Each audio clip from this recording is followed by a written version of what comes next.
You know, I was just talking to my buddy yesterday, and I was saying if I was in horse horse business, if my horse lose today, I would be very anxious to get the horse back out in a week or two. but that would be a problem. You might think it's that lowered up. But that's how competitive I am, Yes, right? yes. But the thing is, too, you got to realize that the horse is flesh and blood, and he can't talk. The ideal time between races for horses is like three weeks to a month.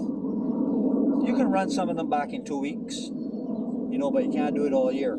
Yeah. Now Barbados, I know, run every 2 weeks, but they have big breaks, and the racing is minimal. But you couldn't do that every 2 week thing in Canada, which goes from April to December. By July, your horse would be legless. So I imagine that's why the speed would be a lot lower in Barbados too, because they're worn out, right? Well, it's a different track. As far as like speed is concerned, I mean horses really don't know where they're born. They either can run or they can't.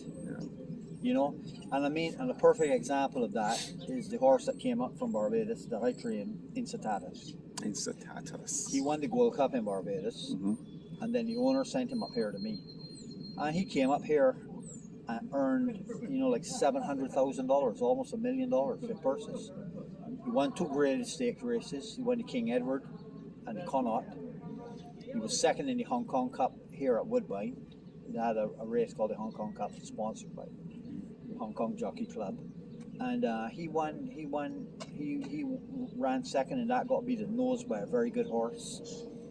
He went to New York and ran in the Bowling Green, third, didn't disgrace himself. But I mean, he was and there's a perfect example of a horse born in Barbados. Who owned the horse? Well, he was owned in Barbados by a gentleman called Mr. Blair Down, and Blair brought him up here. He was a Canadian, and then Blair brought him up here, and then he actually sold him up here to a Trinidadian guy, and then that was it from there, But he came out here and he did really well. So Blair Dump played a part too.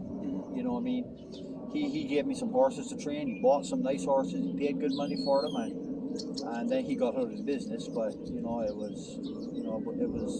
Whatever happens to that horse? The Insitatus? Yeah.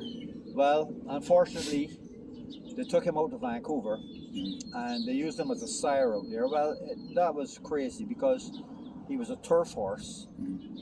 If I had my way with him, I'd like to have sent him back to Barbados, because that's where he should have been gone. Yes. And he would have been a good stallion in Barbados. He went to Vancouver and he got a couple of mares, and actually one horse was a very good horse in California. One horse won some allowance races in California. I can't remember his name, but I know one of them did well in California, which was like good, But he takes them out to a track that's dirt, and horses are running 5/8. It's crazy. That's a different kind of track down there, It's a different kind of track. It's a bull ring, what you call a bull ring. Yeah, it's it only really 5/8 around. And it's not that turf. Well, not turf. The dirt looked really hard to me from a distance. So I don't know. his offspring would never have suited that.